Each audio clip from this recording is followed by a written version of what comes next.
It's a great day. My name is Shay Brown, the happy entrepreneur, and welcome to the Happy Entrepreneur Show, the number one business development and revenue focused late night show in the country where we're on a mission. And our mission really is to inspire. Our mission is to empower. And our mission is to provide you, that's right, you, the hard working entrepreneur, with all of the resources that are necessary to execute that big vision you have for the people you were called to serve. And on this episode, we have the one and only Jorell Austin, who's in the building to really talk about really how to have a profitable small business. Doesn't that sound pretty cool? What's up, Jorell? How are you? Hello. How are you? I'm doing good.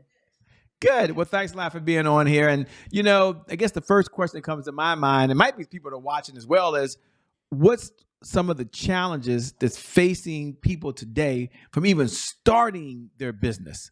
Forget having imagination, forget a believing they could do it, but really, what's some of the challenges they have when they're just trying to get started? There's two sides to that actually. I think the first challenge that everybody has, and I experienced it myself when I launched my company, honestly, is fear.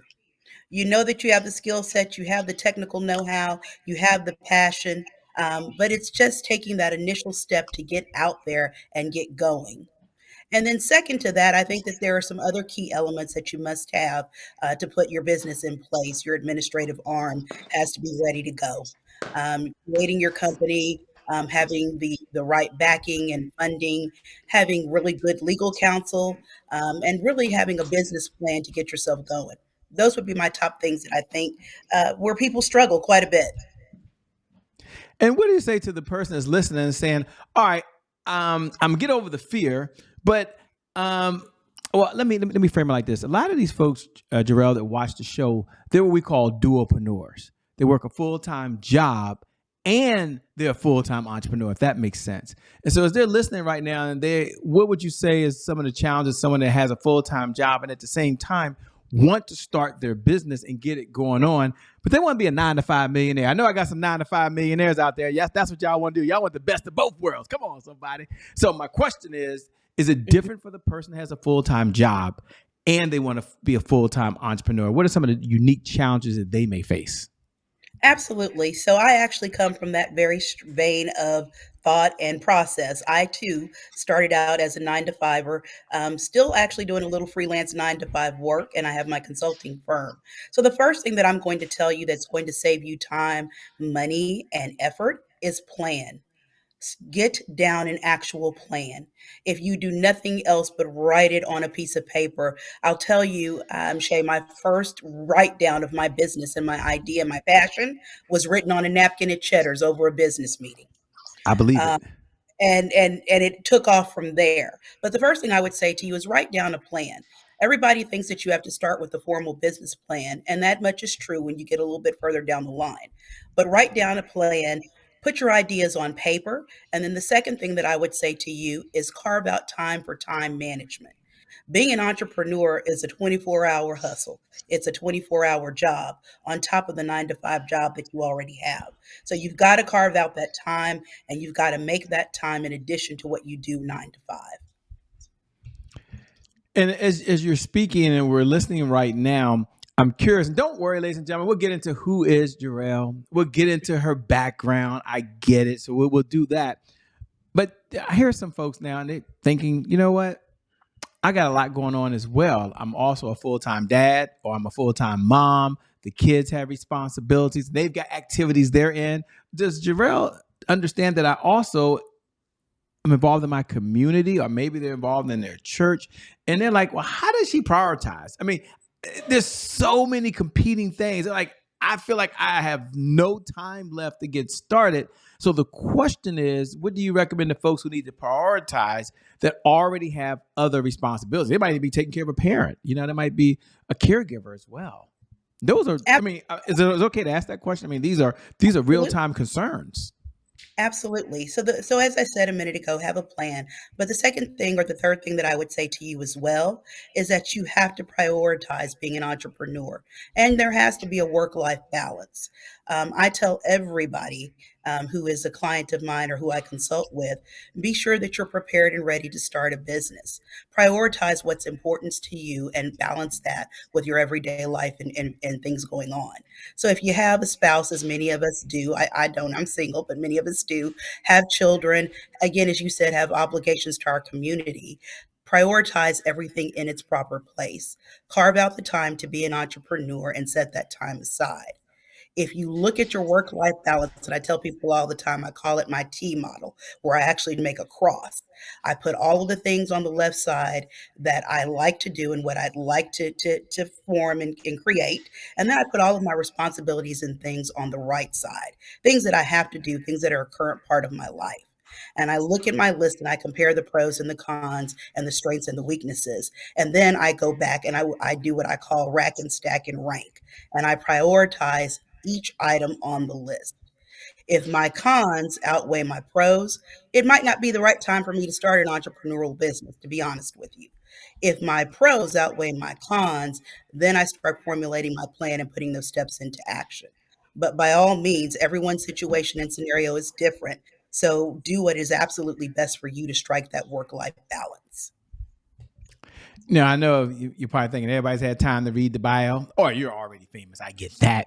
But there's some folks right now that are listening to the podcast and you're in their ears. There's other folks who might be listening and it's playing in the background while they're cooking dinner right now. Or others, you're at the office right now. And I know you're at the 9 to 5 and you're listening to this right now. You might be wondering who in the LL Cool J is this Jorell that's doing all this talking? Like, what's her backstory? What led her to do what she's doing now? So you get the question, Jorell. Number one, who are you?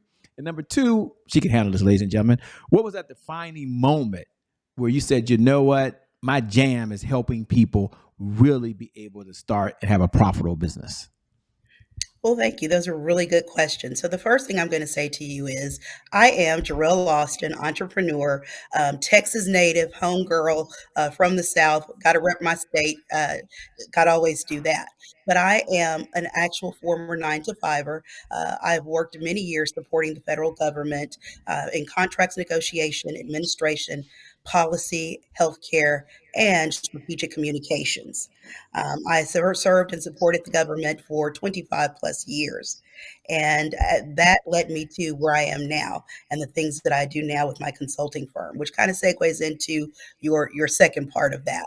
So in 2017, I had an aha moment, a turning point, whatever you want to call it, where I was actually networking people on the federal government side for resources and information regarding contracts, businesses, and small business startups. And had a great friend of mine, the one I talked about where we met at Cheddar's, on the napkin. And she said, "Hey, you do this every day, 9 to 5. Have you ever thought about doing this for yourself?" And I'll be honest with you, I kind of hemmed and hawed and put it on the back burner. As you said a minute ago, I weighed my pros and cons. I've got this going on. I'm involved in that. It's just too much going on. And so I took a year off and pondered that and kind of kept it to the side. In 2018, I actually got bit by the entrepreneurial bug. Went to a conference, learned about startup businesses at that time, and then also learned how to take my technical skills and expertise and develop that into an entrepreneurial business. And from there, it kind of took off. I established my company, did all of my administrative work to get that formulated and founded, and then went straight into business. But really and truly, it started over a conversation at Cheddar's on a napkin. That's my claim to fame, and that's my claim to the spark or the moment that I knew.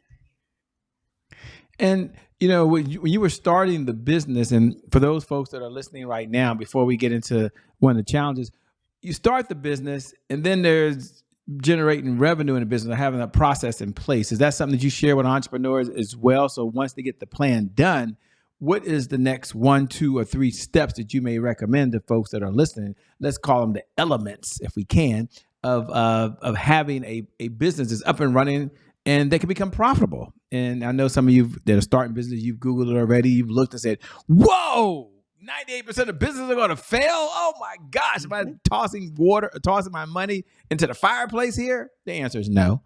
I don't believe that's the case because people like Jorell, they have the elements to have a small business and what you can do to even be profitable or be successful. So the question is, and then I guess I'll frame it like this: what are some of the elements that folks need not only to start a business, but to have a proper, thriving business? So, the first element I'm going to tell you is to think outside of the box. Everybody thinks that you need $1 million to start a company. That's not true. There are streams and sources of revenue and income that you can generate on top of whatever you're doing for your 9 to 5 to actually put into and fund your business. So, the first thing that I would tell you is that look at all of your sources, look at grants, look at donations, look at foundations, and look at other companies and folks that you might partner with in your area of expertise or where you'd like to start your business. Coming from the federal government sector for myself, one of the first things that I did is that I went to my mentors, my colleagues, even to my boss, and said, "Hey, I'm ready to start this entrepreneurial business. I'm ready to start this company." I had no money. None, zero, zilch whatsoever. I had my savings in my 401k, as many of you guys do, but I'll be honest with you, I wasn't really ready to risk my retirement to start this company. So then it became a question, how am I going to do this? How am I going to fund this? So I started looking at grants, I started looking at private foundations, and then I started looking at other companies that award funds to small businesses and to small startups. So that is how I actually funded my business. I did two things that I just suggested. Number one, I partnered with a local consulting firm in the Washington, D.C. area that was kind enough to look at my business plan and say, "Hey, you've got something here. We want to do business with you." They partnered, they brought me in. I was able to utilize all of their resources, including their human resources, HR, all of their social media, all of the resources that they provided as a company, as well as an actual mentorship. The second thing I did is that I went to private foundations. I looked at private companies that were awarding business money to small startup businesses. I went to Amazon. I went to FedEx. I went to some of the major corporations, pitched my business plan, sent a cover letter in some cases, and then in other cases, actually did an application. And I am happy to say that the very first year that I started my business, I was awarded $25,000, none of which was my money. Now, I'm gonna be honest with y'all. It takes effort, it takes work, and it takes hustle. Let's just be honest. You're not going to, pitch a letter and say, "Okay, well, send me some money." Doesn't work that way. You have to prioritize the endeavor. You have to prioritize building the business. But once you do that, you get the right contacts, the right information, resources, and network, you simply can reach out to obtain that funding. And then last but not least, I will say this, which I don't recommend to any of my clients, but there is the old traditional way of going to a bank, going to a lender, or going to some other financial institution and actually taking out a loan. I only advise that to my personal clients and to other entrepreneurs if that is a last option or a last resort. I simply just don't like to do that to folks and have them in a situation where they have I don't want to say an issue or a problem, but they actually have something hanging over their business before they start. So look at grants, look at foundations, look at companies that you can partner with and collaborate with, and then also look at private donations. You will be surprised how much folks will support you and how the profits and the money will come rolling in. So that's part one, Shy. That's part one. I'm gonna hop over to part two. Go Part ahead. two, This is good. how do you make your business profitable? I'm going to be honest with you. If you start a business, you've heard me say throughout this broadcast, plan, plan, plan. I'm going to say that till I'm blue in the face, but plan. The better you plan, the more successful you're going to be. The other thing that I'm going to tell you is, in all actuality, most startup businesses turn a profit or get a profit within the first 1 to 6 months of business. So understand, unless you have a product that is the next smoking thing, that revenue is going to come in, but it's going to come in over a phased period. So be prepared for that. What I say to people is plan to have your startup funds and startup money to start the business. Start looking to generate a revenue 90 days after actually being in business. That is spot on. And as you were speaking, there's a lot of folks that are listening and thinking, "Wow, she has it all going on, Shay. This is like it's like watching a Cinderella story." But We're going to find out, ladies and gentlemen. Maybe there was a challenge. Maybe there was a setback along her journey of life that she's had. And the reason I say that, just to let you know, Jarrell, is we have a segment here called Today is My January 1st. Now, I know for some of you listening, you show up every night at 11 p.m. Eastern Standard Time. You can't wait to say those words. Today is my January 1st. I know it feels good. Happy New Year to you. And others of you, this is your very first time. So welcome to the Happy Entrepreneur Show. Today is our January 1st is our personal mantra. It represents a fresh start.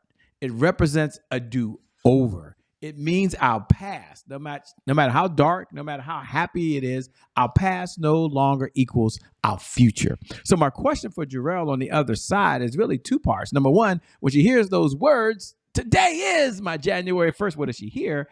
But number two, and more important, what was a time that you had a challenge in your life? There was a setback. Things didn't go the way they wanted it to. And then how did you bounce back from it? Now, if your life's been perfect, it's fine. You don't have to, you don't reveal it. But if people inquiring, we all want to know. Hmm.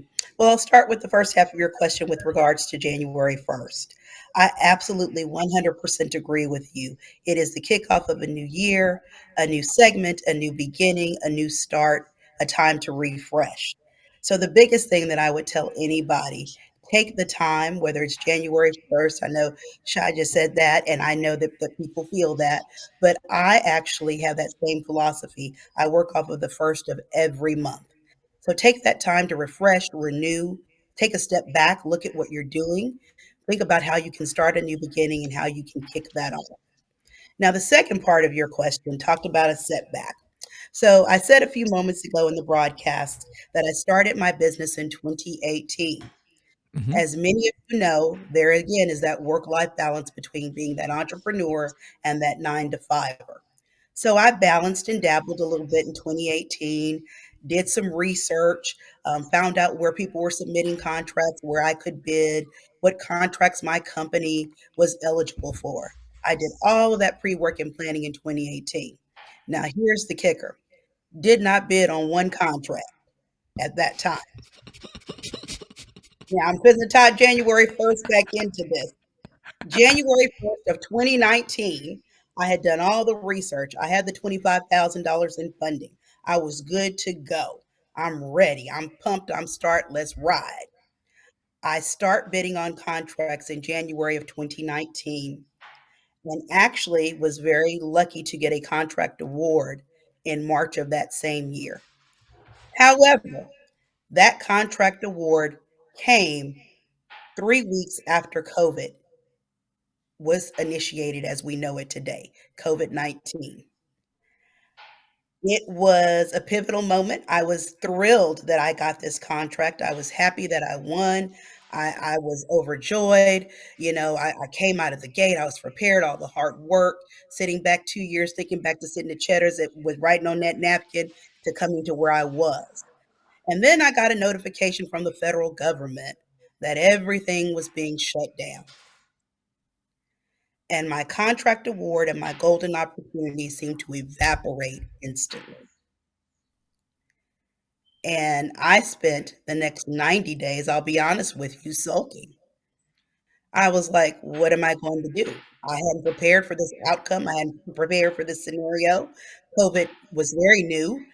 Half the country wasn't prepared, if let's just be honest. But really, for an entrepreneur, I didn't have a clue. And I'm going to be very transparent. I didn't have a backup plan. So after that 90 days was over and I sulked a little bit, I thought to myself, I started January 1. I didn't come this far to fail. I have to think outside the box. There has to be another way. There has to be another avenue. There has to be something else to try. So I went to my local small business contracting office. And when you sign up with the SBA, for folks that don't know, when you start as an entrepreneur, by the way, I recommend everybody to do that. They will assign you a representative that will help you with any questions, any resources, any information you need with assistance from the SBA and also for business referrals. So I went back to my representative, who actually was like the rest of us. The government has shut down, people were getting sick, but she was still available and was still willing to talk to me. And she said, take this time to refresh, renew, look at other avenues where your business can make a profit and where you can go. And even though my business or my consulting firm was focused on professional services and cybersecurity, at that particular time during COVID, what was sparking up? Medical contract, medical contract, an area that I had not even thought about bidding on or getting into the arena to look at contracts to bid.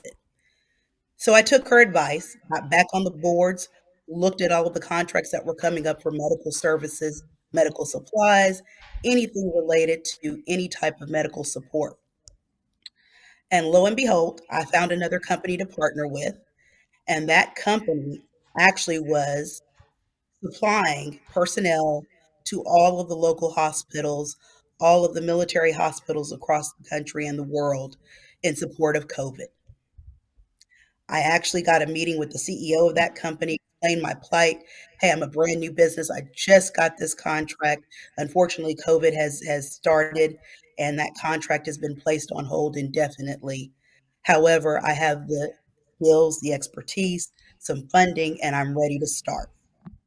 Once again, I was fortunate enough to have someone partner with me, and we were able to go out and do a contract that supplied nurses to one of the hospitals up in the New York, New Jersey tri state area.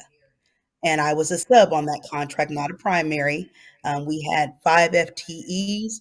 The primary company had three, and I had two. And what that did for me, it gave me experience, it gave me background, it helped me form the collaboration with another trusted partner. And during that time of COVID, when everybody else might have been sidelined or unfortunately their businesses might have been stalled, I was able to think outside the box and come up with something that was not only helpful, but profitable. So my January 1st started all over again. Wow. Thanks for being so transparent, and congratulations to you, by the way, for sharing that and being so authentic with us. So thank you. You know, one of my favorite questions to ask is what's one of the best pieces of advice you've ever been given, right? And I'll frame it for the audience so they kind of understand. You've had a lot of mentors along this journey of life. And I always say success Mhm. is a team sport. You only get so far by yourself. And so, of all the mentors you've had, some you met, maybe some online, maybe some you follow, what's one of the best pieces of advice you've ever been given that you hold near and dear to you that you're going to share with us, the audience? And you, the audience, you get to lean in now. You get to walk away with something, an idea from one of her mentors that you may never meet her mentor, but you can still take the idea for the rest of your life. So, what's one of the best pieces of advice you've ever been given? The foundation of any good business is networking and establishing relationships. That is the best piece of advice I have ever been given. I have built networks and established relationships and opened doors not only for myself, but for my company, now for my clients and for other people, other entrepreneurs that I could have never opened by myself. Simply networking, meeting the right people, and building the right foundation has propelled not only me personally and professionally, but my business to new heights. Best piece of advice I've ever gotten. What do you enjoy most about what you're doing these days? I mean, you could be doing a lot of things with your time, but now you're out here helping other businesses really start a business and be successful. What do you enjoy most about it? Simply just paying it forward. You said it a minute ago. I had a lot of mentors and a lot of folks that helped me along the Mhm. way, and I did. And I came to the table, like I told you, with nothing, nothing but the experience on my back and my 9 to 5 experience. And I was very fortunate to have people that helped me along the way. So my mantra is I do this simply to help people.